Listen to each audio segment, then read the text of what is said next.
Welcome, everyone, and thank you so much for joining today's Youth Foresight webinar on harnessing AI and digital solutions to empower young entrepreneurs, organized together with our wonderful partner, Youth Business International.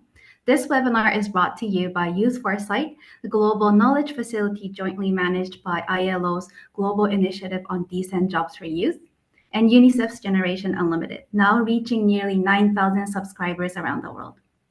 We are really delighted that you have joined us today. Please take a moment to introduce yourself in the chat and let us know where you're joining from, as I see some of you have already started doing so. So a quick introduction. My name is Mami Kyo, and I'm a program specialist at Generation Unlimited, a public-private youth partnership anchored in UNICEF, working to skill and connect young people to meaningful livelihood opportunities. I support the coordination of Youth Foresight from the JNU team, working closely with the Decent Jobs for Youth team. And most importantly, I'm here with you today as a moderator for the session. Before we begin, there's a few quick housekeeping notes I would like to share with you. Number one, today's session is being recorded, and the recording will be available on Youth Foresight webpage after the event. Number two, the microphones, as you see, is muted and will remain so to ensure smooth audio. And number three, we welcome your questions at any time of the session through the Q&A box. Our team will be monitoring this and will try to take as many questions as possible during the Q&A component of the event. So over the next hour or so, we'll hear a great presentation on YBI's new policy paper, followed by an engaging panel discussion and also a time for Q&A from the audience. I have to say that this is a moment of real momentum and possibility, as really the AI, new ideas are shifting global challenge, are reshaping what it means to be young entrepreneurs today. Together, we would like to explore insight that can influence policy and help unlock the next wave of innovations and opportunity for young people around the world. At Generation Unlimited, we're working to equip young people with skills and experience they need to thrive in an AI-powered world. For example, Passport to Earning platform offers free learning experience that equip young people with knowledge and skills about AI, which is also interwoven with other topics like financial literacy, green skills to provide applied AI-related learning experience. We also started a new stream of program focusing on creating AI-enabled enterprises. We call it AI Ventures Accelerator, delivered together with Tech Innovation, and equipping 1,000 young women with developed AI skills, but also incubate 25 enterprises and seed funding for 10 high potential teams. And in 2024, we also launched Time to Act, preparing young people for work in an AI-powered world, which guides a lot of work in the AI space that we do. And I'll drop the chat for the resources, but this is all just to say that JNU is very excited to be part of this webinar today. The rapid adoption of AI, especially the generative AI, is disrupting the world we live in and really transforming the skill young people need to succeed.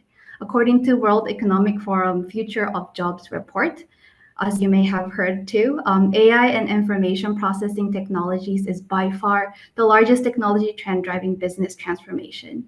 And so this is naturally also reshaping entrepreneurship by changing how ideas are developed, financed, marketed, and scaled. This shift brings exciting opportunities, but also risk if we don't carefully approach this. Without intentional strategies, this transformation could really deepen the inequalities and leave many young people behind. The survey we've done with over 330,000 young people showed the significant readiness gap in AI-driven economy, where worrying 40% admitted that they're completely unfamiliar with the technology. The survey also revealed gender disparities in AI confidence and familiarity, where only 42% of female respondents expressed their confidence, while 52% of male responded with confidence.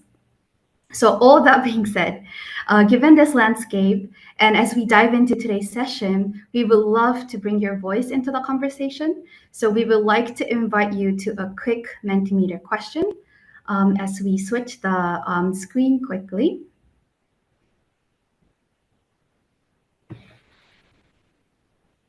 Please feel free to use the use the QR code to join.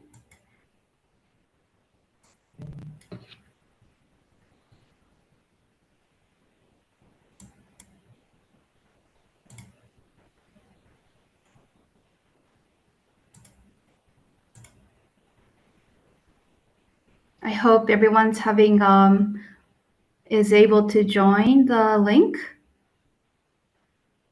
Let's give 5 more seconds before we move to the question. I see about 20 plus of you guys joined.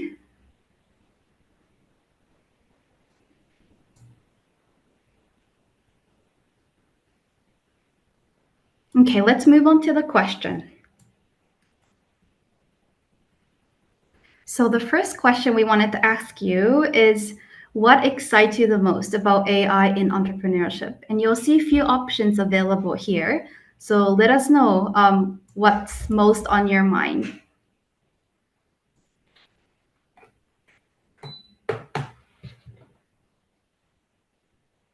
Okay.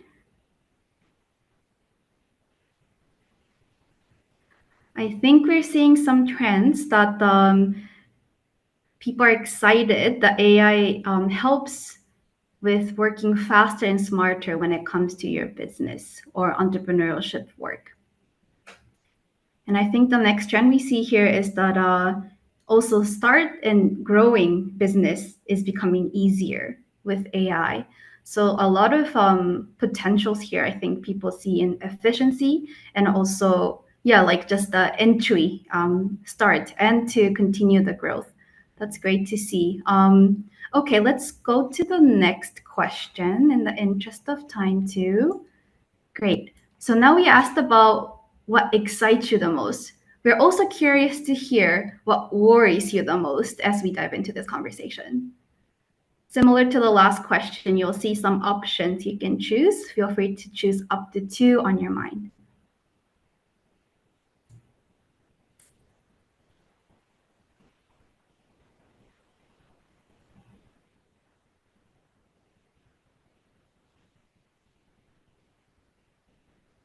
Okay, I see the submissions coming through. Interesting to see the first 3 are more or less in the similar ranking, with slightly higher in not everyone has the same access or skills. Meaning that I think people see the great potential, as we saw from the last slide, excitement, but also there's also concerns around lack of access and skills to leverage AI properly. So that's a key worry. And then the close next are widening the gap between connected and disconnected youth. So I think it links a little bit with the access and skills piece. And the third is the small business might depend too much on big tech. So I think the nuanced use AI isn't one, homogeneous thing. I think there's shades and layers of things that we need to understand a bit. That big tech AI is a big thing, but we have to disaggregate and see what it is really and what it means to use this tool. Okay, thanks so much again, everyone. It's really helpful to hear your views in the beginning of the session, so we know before we enter. So that being said, with this exciting context in mind, we'll now move to the presentation by YBI on the new policy paper on this particular topic. And to guide us through the key findings, I'm very excited to introduce Dejan Markovic from Youth Business International. Hi, Dejan. Dejan is the head of innovation at YBI. He leads initiatives that empower young entrepreneurs to thrive in a digital and globalized world. He brings an extensive experience in strategy, innovation, business development, with expertise in human-centered design and lean startup methodologies. He also brings over a decade of private sector experience before joining YBI. So thanks again, Dejan, for joining, and over to you. Brilliant. Thanks, Mami. Thanks for the introduction. And hello, everyone. As Mami mentioned, I'm head of innovation at YBI, and I'm here to talk to you about a policy paper around harnessing AI and digital solutions to empower young entrepreneurs. Hopefully everybody can see the slides. I'll just put into presentation mode. And I'd like to sort of cover the paper, some of the insights that we're getting, as well as the recommendations that we're looking to put forward based on our research and what we see coming through. As we've seen, AI is really reshaping the global economy, really transforming not just how businesses start, also how they scale and how they compete. And for young entrepreneurs, AI can be a great equalizer from lowering traditional barriers such as cost, skills and capability, as well as access to talent. But there's also a risk around deepening existing inequalities if certain things aren't done, such as establishing infrastructure, skills and training, localizing tools as well. And YBI's ambition is to really ensure that AI empowers all young entrepreneurs, particularly from those in underserved and low connectivity contexts. Just a little bit about YBI. So YBI is a global leader in youth entrepreneurship, combining 25 plus years of global influence with really strong local expertise. Our goal is to drive economic growth and job creation, and we do that by enabling youth-led businesses worldwide. We look to equip founders with business skills, finance, marketing, mentoring, and also now increasingly AI-enabled solutions and support. In the context of YBI's role, we see that as not just providing tools, but also really looking to ensure inclusive participation. We want to create a fair access regardless of geography, where people are born, income, or background. Now, just to set up some of the things, the paper really explores sort of AI's dual reality that we're seeing. There is a huge opportunity, as well as a big risk of widening, I'd say, an existing digital inequality. So what we are looking to do with this paper is highlight the urgent need for AI inclusivity. So AI inclusive ecosystems, covering sort of infrastructure, literacy, support systems. I'll cover more of those in detail, and look to propose actions to ensure that really no young entrepreneur is left behind in this emerging AI revolution that we're all experiencing.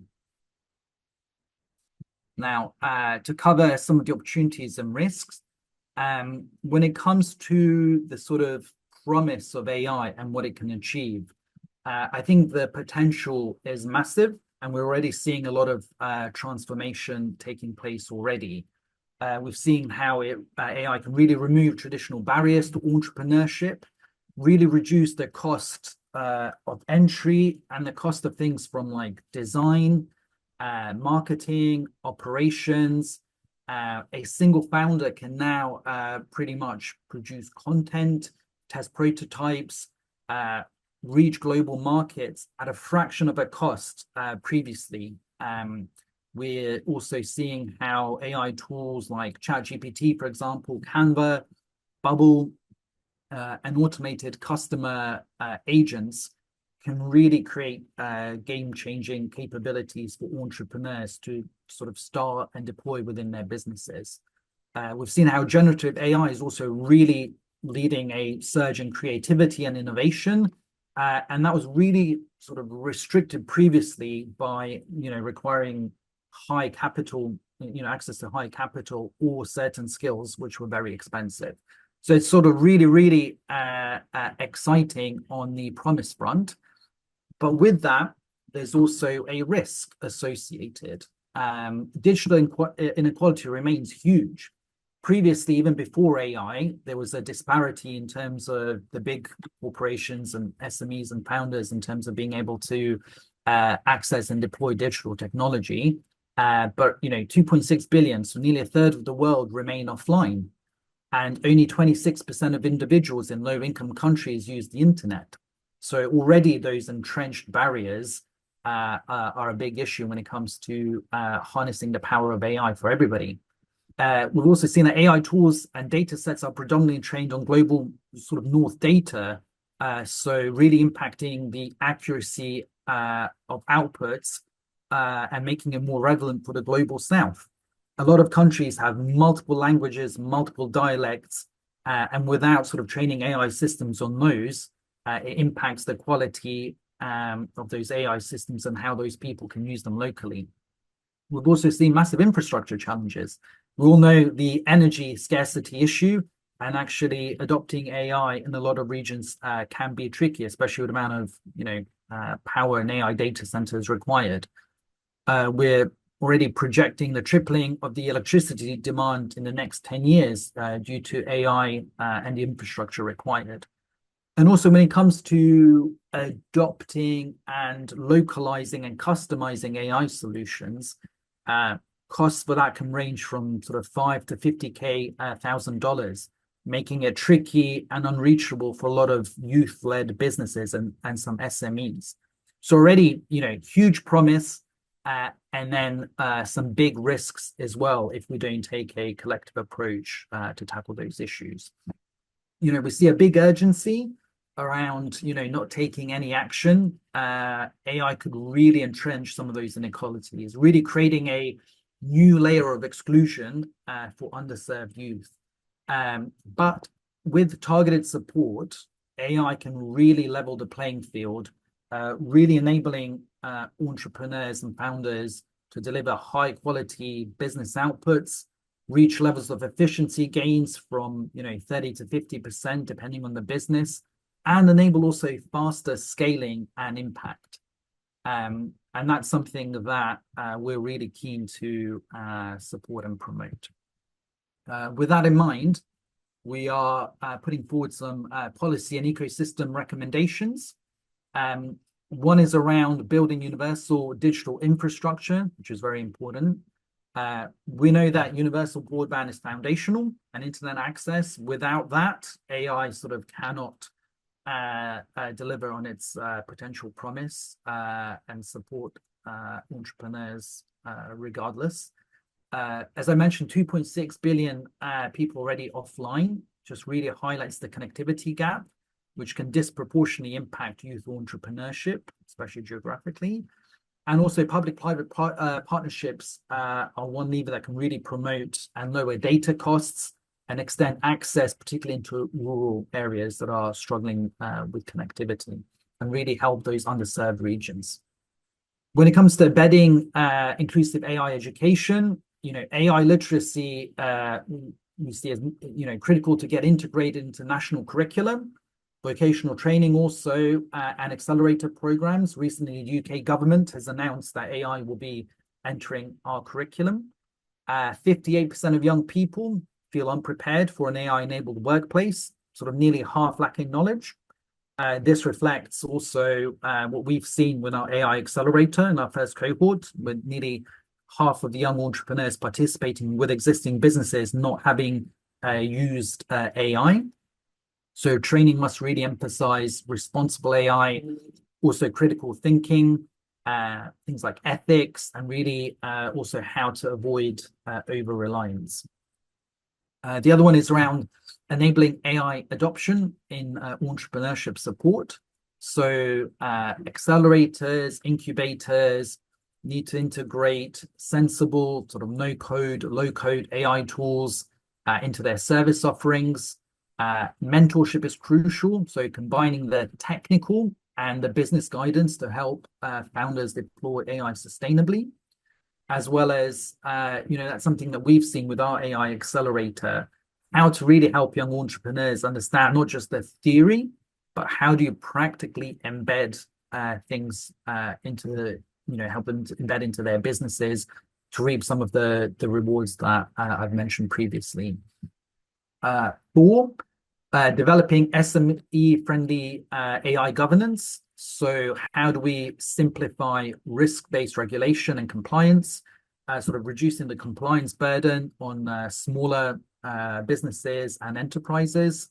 How do we create sandboxes where AI can be explored by youth-led ventures to ensure that they are safely tested, experimented, particularly when it comes to innovation, without those massive burdensome regulatory barriers that they would struggle to overcome. 5, also important, how do we support localized AI ecosystems? So a lot of the models, as I've mentioned, really reflect or fail to reflect some of the realities and nuances on the global south, the local languages, the cultural norms, the sort of sectoral data.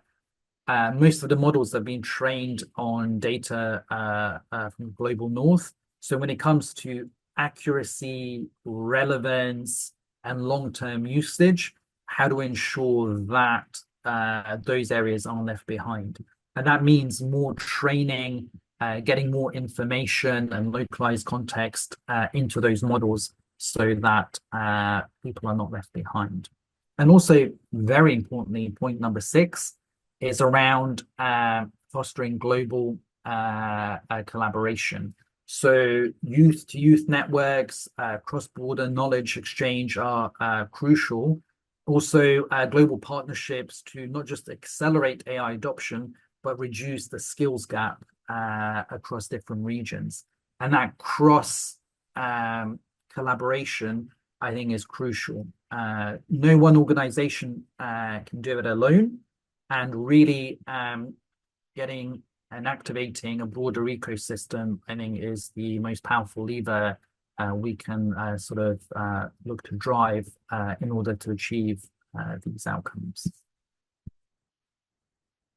And that is the summary of our paper with some of the key points to note. Again, a lot of this hopefully is common sense to a lot of people, but also the research and the things that we've done really reflect a lot of these points that we're seeing. We're starting to see some movement already, but there's a long way to go. And I think it requires the whole ecosystem to push together to make sure young entrepreneurs are not left behind. Thank you. Amazing. Thanks so much, Dayan, for this inspiring thoughts. I think we're all motivated to hear this about the exciting opportunities, but also really the risk you highlighted. You mentioned the dual reality, right? I think that's really true that we saw from the Minty result as well, that there's a lot of excitement, but also a lot of challenges and the new layer of exclusion, as you said, especially for the most marginalized, because it's compounded with other challenges that they face already. So thanks also for the set of recommendations. Looking forward to discussing further about operationalizing this in the later part of the conversation today and after the webinar. Great. So building on this great insight, we're now turning into the panel discussion. And I am delighted to welcome Astik Aslanyan. Astik is a social entrepreneur, and she's a business developer as well, who serves as a key decision maker at Nonpareil. She has a background in public relationship and public management, and she integrates creativity with business acumen and has already secured multiple grants empowering women entrepreneurs in Armenia, where she's from, in rural border regions. And she applies the knowledge gained from YBI's AI Accelerator program and really champions sustainable product innovation and community-driven business models. So welcome, Astik. Thanks for joining. Next, I'm inviting Rashad. Rashad has been working in this space of innovation and entrepreneurship for over a decade, and he has directly managed and delivered over 30 million in donor-funded projects in partnerships with organizations like the World Bank, ADB, and EU. And he serves as a CEO for Bangladesh Youth Enterprise Advice and Help Center. And he focuses on inclusive growth, deploying no or low cost and AI-driven innovation and digital accelerator tools to support young and women-led small and growing businesses. So thanks for joining, Rashad. Welcome. And finally, another panel, Farid. He's an AI leader and social impact entrepreneur and disability right advocate, transforming youth potential through technology. He's a founder of Nohor Foundation and Nohor IT, and he pioneers AI-driven digital fellowship program that equips young innovators, including persons with disability, to launch sustainable, impact-oriented ventures. He has also contributed to the work developing Bangladesh's first Sharia-compliant AI platform, bringing faith, ethics, and innovation. That's very cool. Welcome, Fareed. And last but not least, I'm delighted to welcome back Dayan, who you all have met already, but he will be moderating this panel discussion. So I'll hand over to you, Dayan. Brilliant. Thanks, Mami. And thanks to the panel as well. Brilliant. Really keen to get your thoughts, and we'll have time for Q&A as well from the audience. So I've talked about, at the beginning, how AI is transforming businesses, not just how they are started and created, how they grow and how they compete, but also then the dual aspect around the deepening inequality with the potential to leave millions of entrepreneurs behind.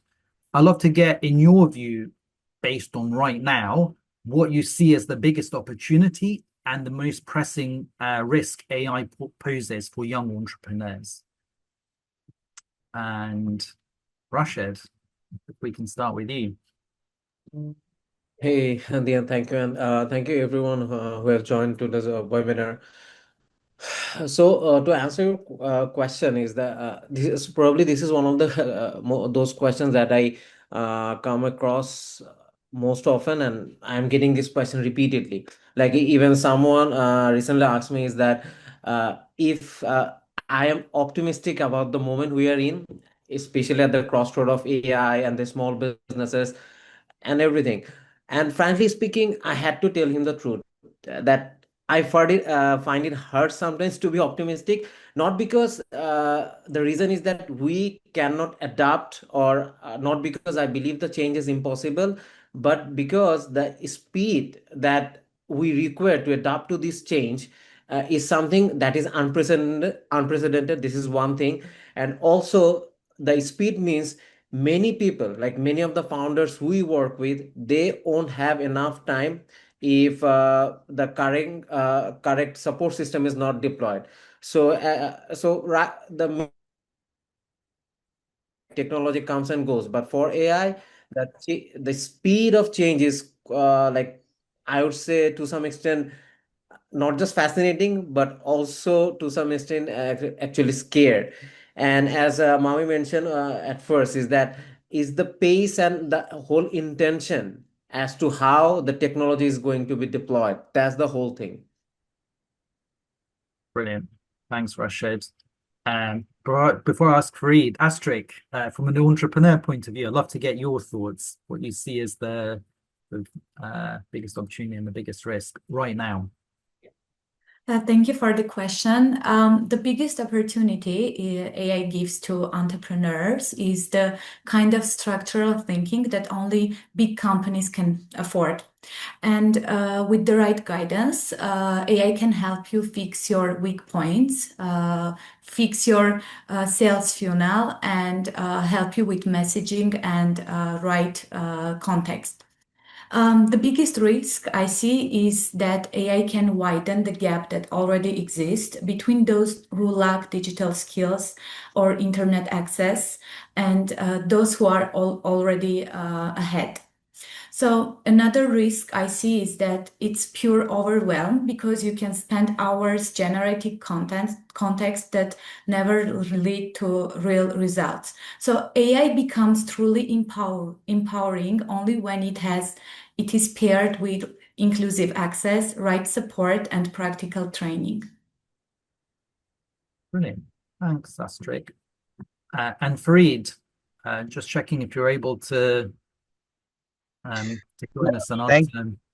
Yeah, thank you so much. Yeah, I'm available, no problem. But I really apologize because, like as an entrepreneur, we have to do something. Sometimes it becomes more emergency and unwanted situations come. So I need to come to for field visit. It was an emergency. That's why in a micro car, I'm now actually talking with you. Yeah.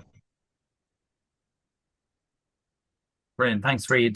So, yeah. Fantastic. And in terms of the big opportunity and the risk, what do you see are the two for you right now?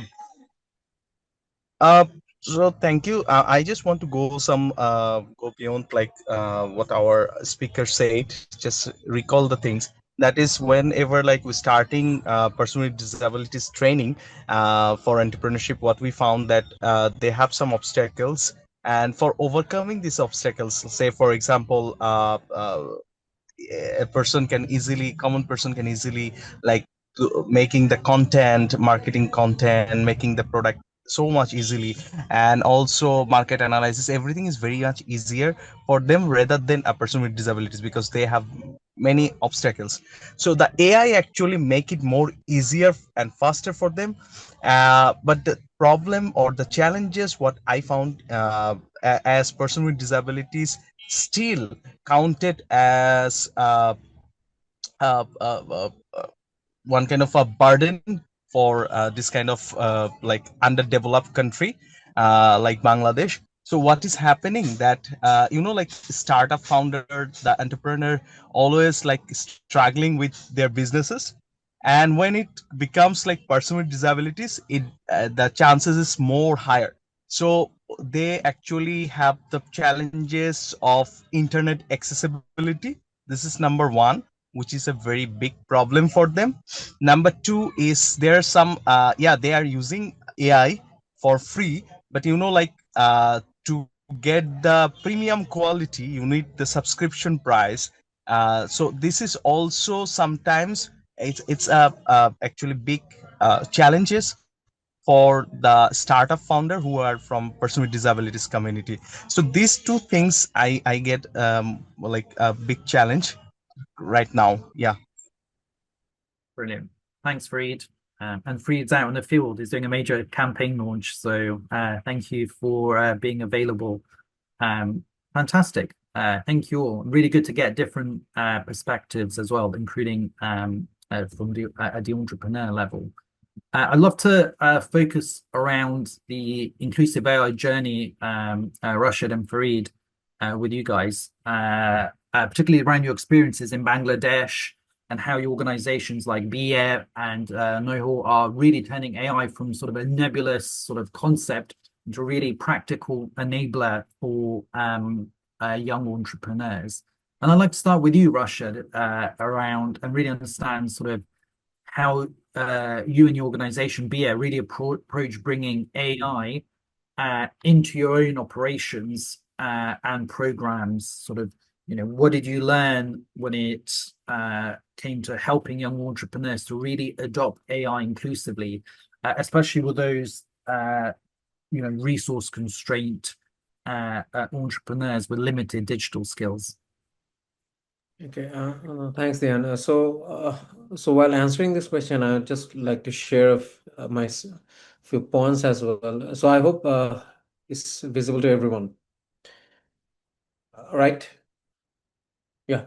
So what happened, as I was saying, the speed and intention is something that matters most. Is that, and exactly these are the reasons, and probably 1.5 year ago, what we saw is that the AI, how AI has been progressing in Bangladesh and globally, it has been reshaping the youth entrepreneurship. And again, this is creating what we call, to some extent, the power law, is that it is creating that two buckets of entrepreneurs. Some entrepreneurs, they are doing amazing, like as you say, like they are a small group of entrepreneurs like Astik, that they're leveraging AI to the fullest, and they have all the business context and everything. Probably a 3-person team is doing work of 13% team, and they are getting results. Most importantly, they are getting results out of it. But at the same time, what we saw is that there are other set of entrepreneurs who has like to some extent been conditioned to, hey, this is like another hype, let's wait and see what happens next about AI. So right now, like after 1.5 year, what we are seeing that they are doing those routine tasks, probably repeatedly, day in day out, which could have been replaced by AI to do much faster, cheaper, and scalable way. And there is another category that we saw, is emerging that we didn't saw earlier is that there are well-funded private companies who are to some extent eating up those small entrepreneurs that they are paying probably at par money to do the acquisition of those small companies to some extent wipe out the competition. And these are three different layers of youth entrepreneurs that we have seen emerging in Bangladesh and in also global south, since we work with a lot of partners. So what we try to understand is why is this kind of happening. Like what we get that this will create a power gap in the whole entrepreneurship ecosystem, is that it's not due to the technical skills, it's because of the business context. And also I would say is that broken assumptions or faulty beliefs across not just founders and across the organization like ours who support the founders. Like I'll just share a few examples. When we started talking, many people thought that okay, chatbot and AI, these are all same things. If I have a chatbot, probably I am taking the highest leverage of AI. And also what happened is that people are confusing things like automation and agentic AI, which like these are different things. And day in day out we are using ChatGPT or other LLMs like answering machines, like how we used to have Google, like hey, these are the questions, so what is the likely to be answer. But entrepreneurs like Asik, Farid, they are, I would say, very much rare, because they give AI the context for which the AI becomes their thought partners. And also where we struggled, not just as an organization, is that we saw day in day out new tools are coming, like there are Claude, ChatGPT, DeepSeek, mention it.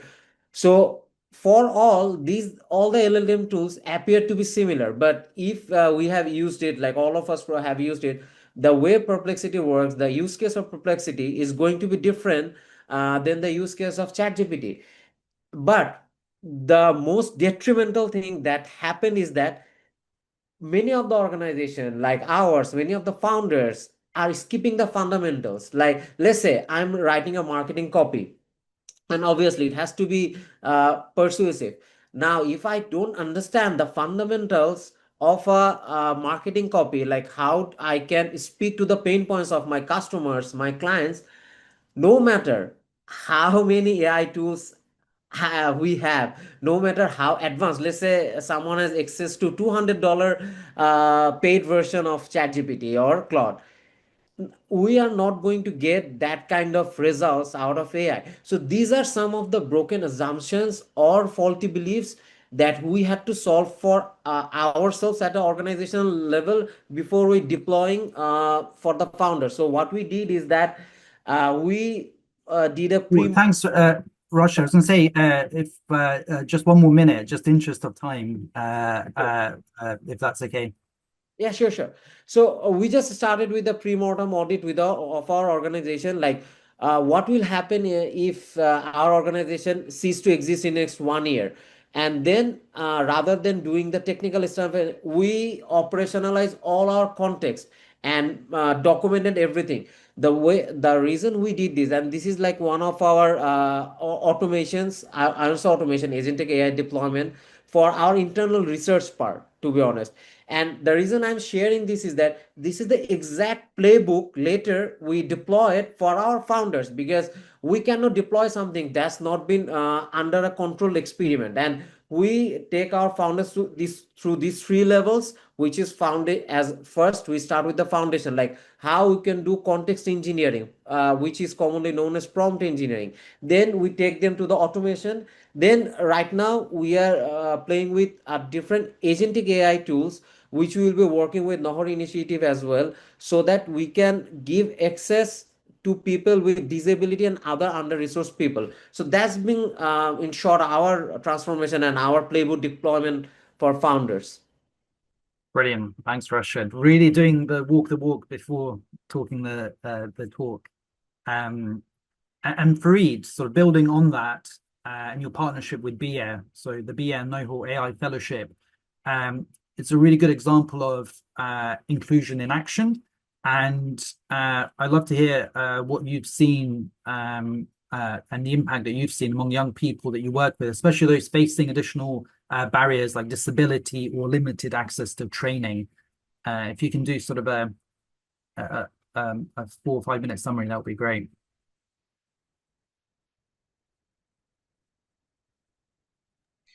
Thank you so much. I just want to I already told you like the challenges and where like AI work as a like game changer for us. But I want to show you something. Her name is Rupali. So this beautiful lady, she is a deaf person. So she has lots of challenges for her person with disabilities, and also like she want to be a very she is very good in handicraft item creation.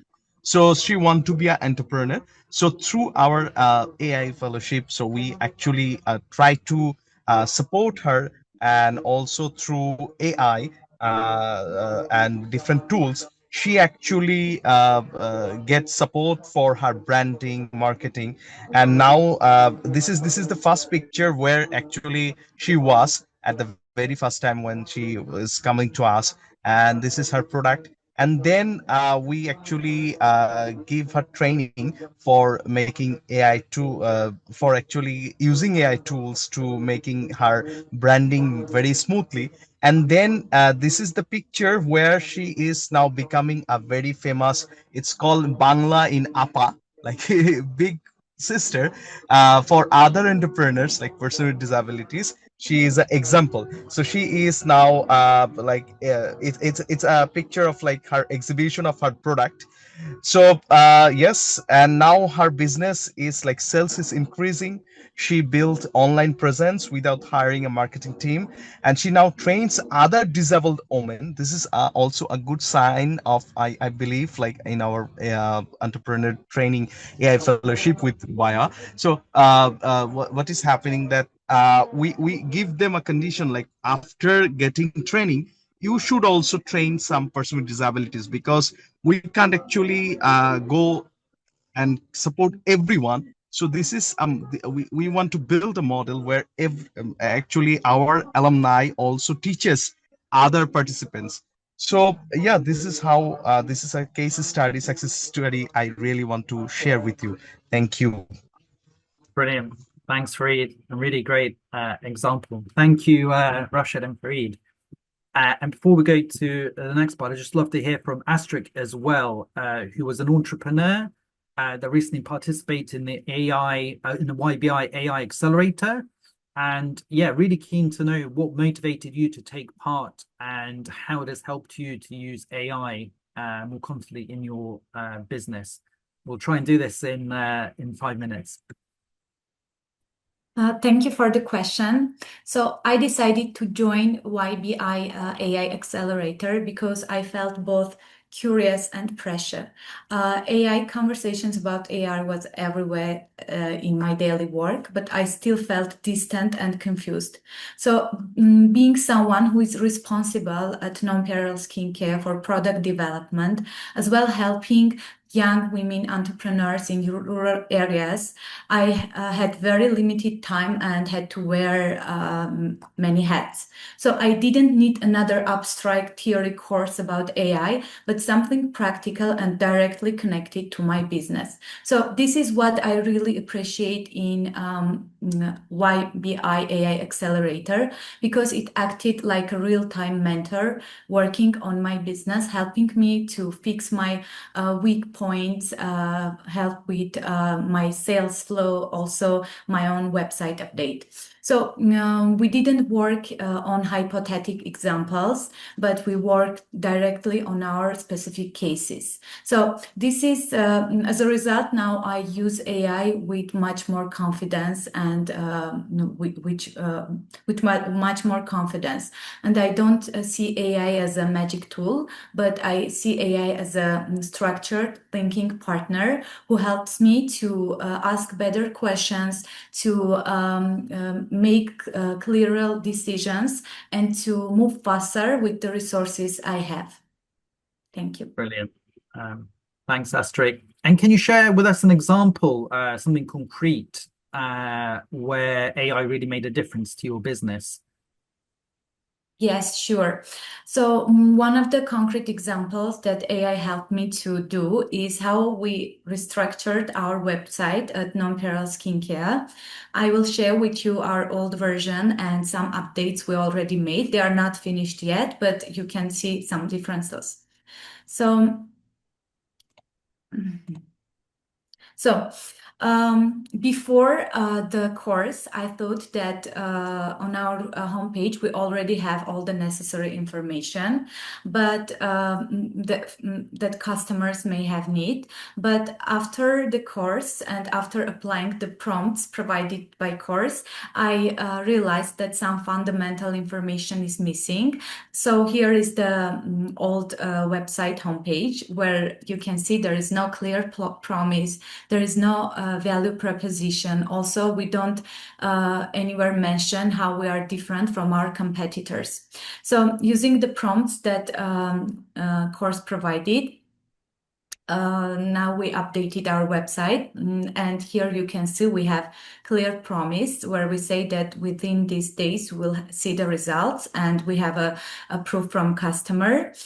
We also have our set of our own icons. Previously we had icons that were more general and specific to all like organic skincares, but now we have our set of our own icons, again with the help of AI, where we pinpoint that we use non-peril almond type, which is unique. We are certified organic.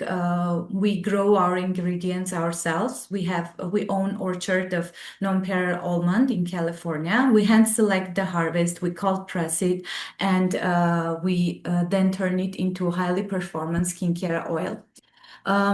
Also, another change that we did due to the course prompts, specifically lead and pre-qualification prompts, helps us to adjust how we speak to our customers, both in our website and in DMs. And now we communicate clearly that we are a premium skincare and not a low-cost mass market skincare, which means that now we have less unaligned inquiries, more better fit potential customers, and less time spent on conversation that never lead to real results. So AI helped me to turn nice looking but confusing website with random customer flow to a website that has clear offer and more efficient way of attracting right people. Brilliant. Thanks, Yeah. Astrid. Thank you. Fantastic to hear the impact it's had. Wonderful. Thank you for sharing, everybody. And we've seen, I'd like to go with another audience poll. We've seen the policy paper and in some clear call to action that if we want to support and empower entrepreneurs with AI rather than excluding them, we need a coordinated effort from governments, funders, support organizations. And we'd like to hear from the audience what the biggest barrier to AI adoption for young entrepreneurs is. So if you can please, in the same fashion, via Mentimeter, share your views.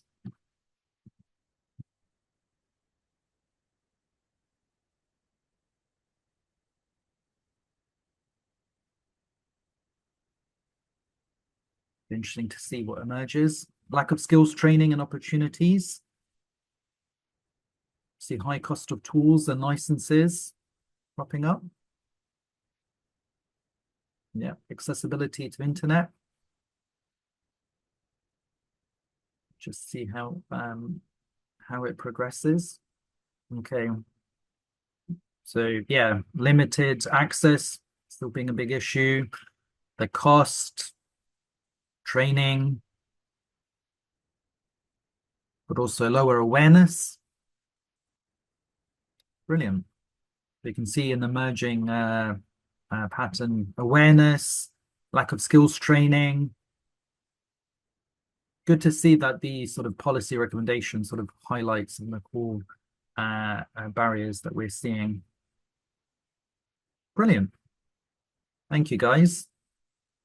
Fantastic.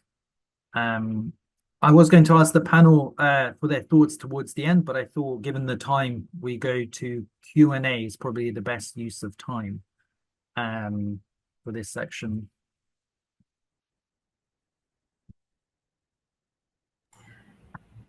Great. Thanks, Dayan.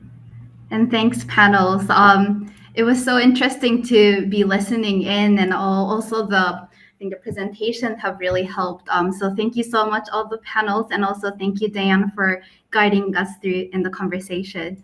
So now we have been hearing from the panels and Dayan, but we have also been hearing from the audience as well. So we want to now take some of the questions. So this is actually a question to Rashid, Astik, and Farid, if your connection still is there.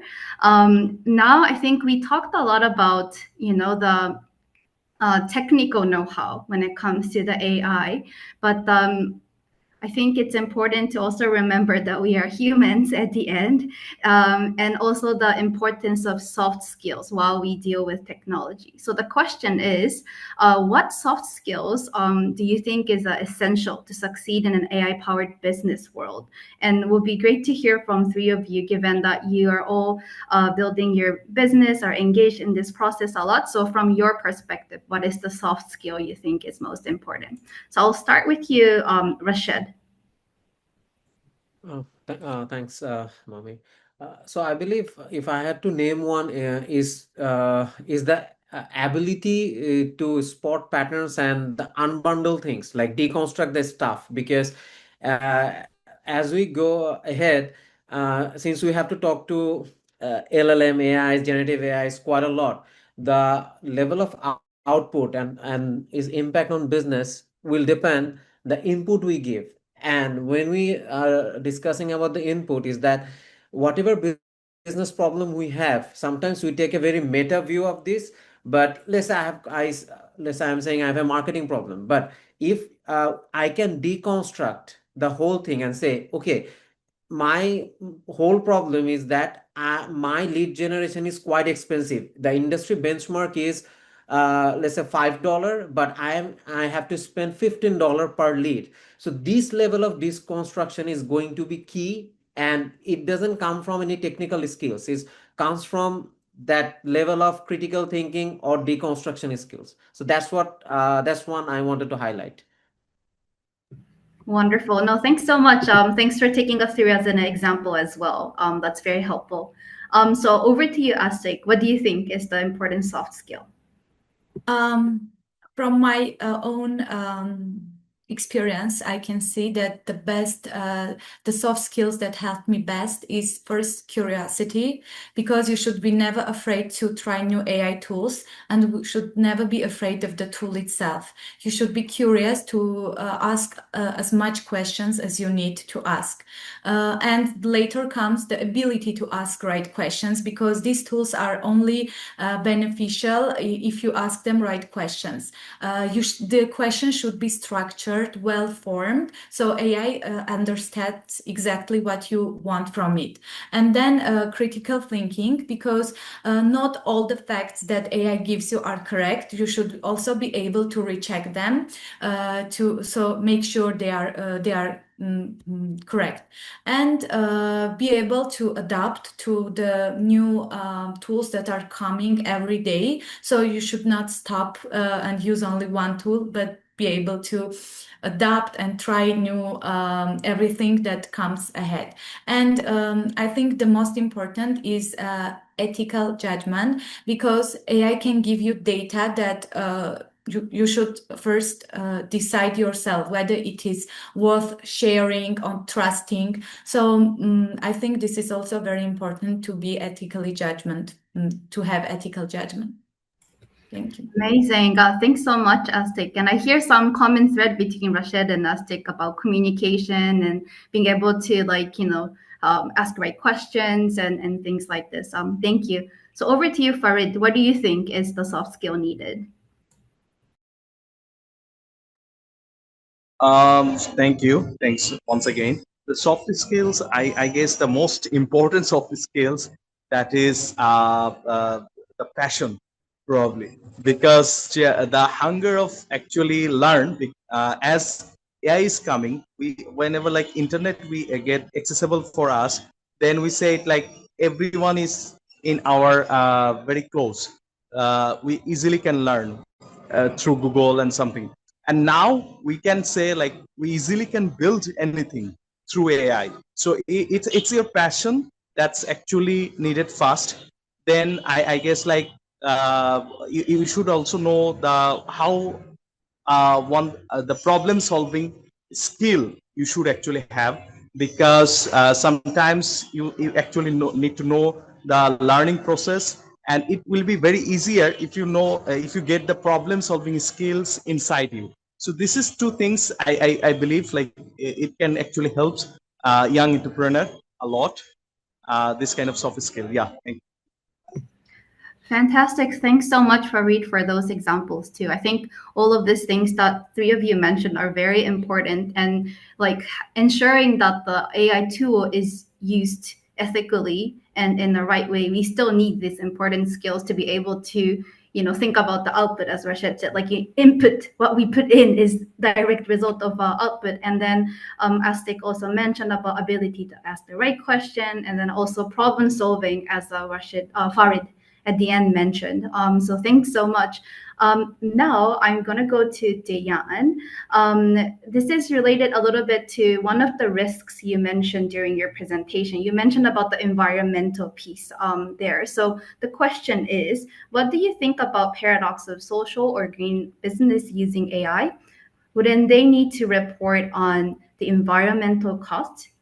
And what's the view on the ethically, what is the view on that ethically and environmentally? Over Well, to that's you. such a great question. I really like that. And to me, I sort of reflect on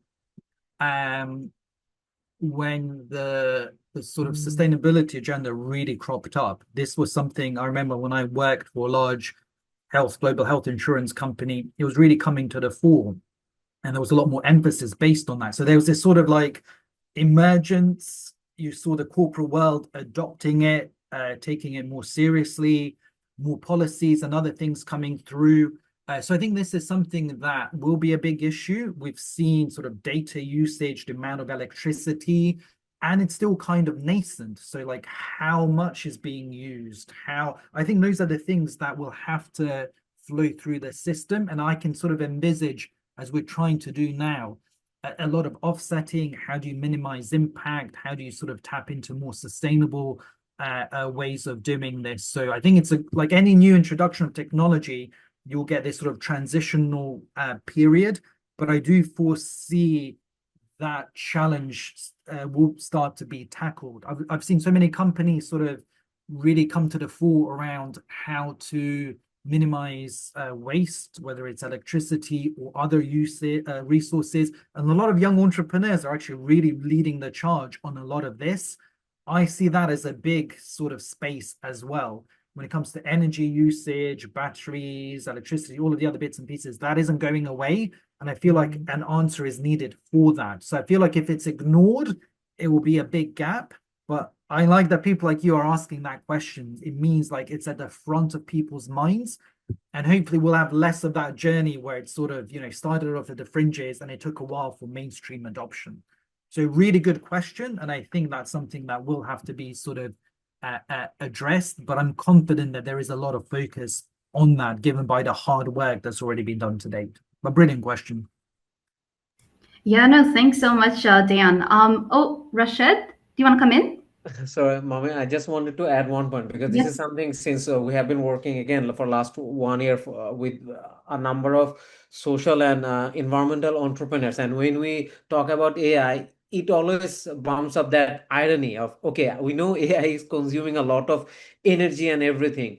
So, and to put this into context, like when we used to have standard Google search, it usually consume energy of LED bulb for 1 minute. But when we are doing that standard AI text-based query, it consumes the energy of 15 minutes, like LED bulb running for 15 minutes.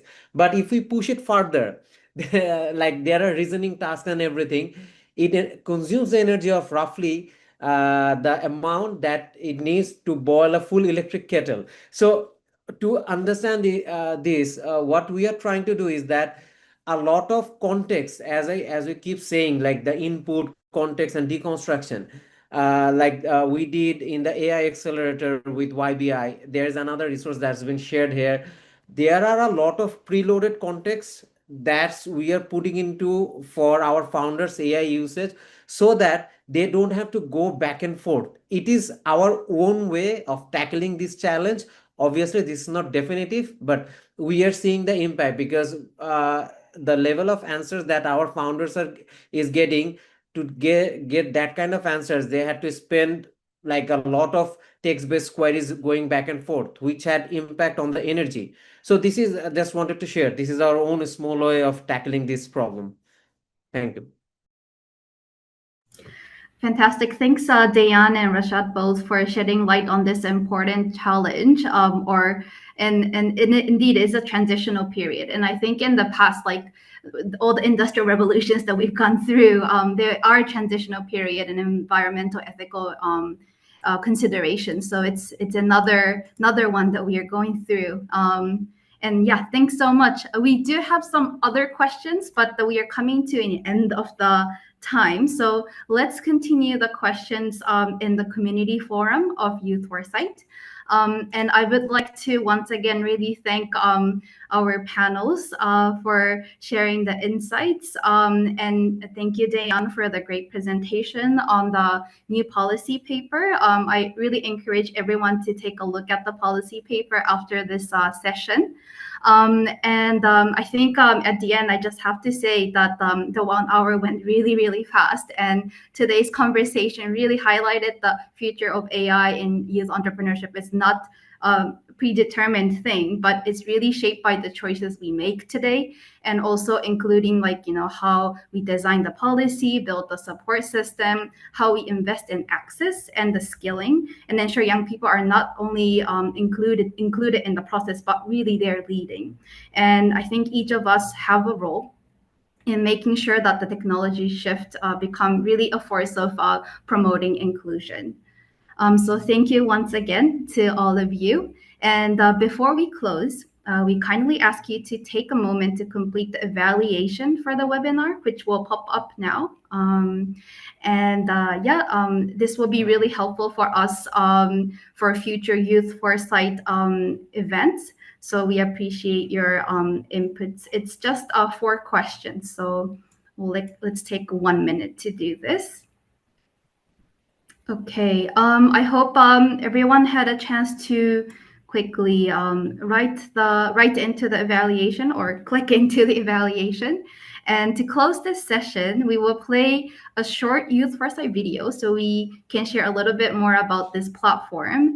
And if any partners like YBI and the entrepreneurs who joined us today, if any of our partners are interested to collaborate with us in the future knowledge sharing events, we would really be happy to hear from you. So thank you again, and we look forward to seeing you in future YouthForesight events.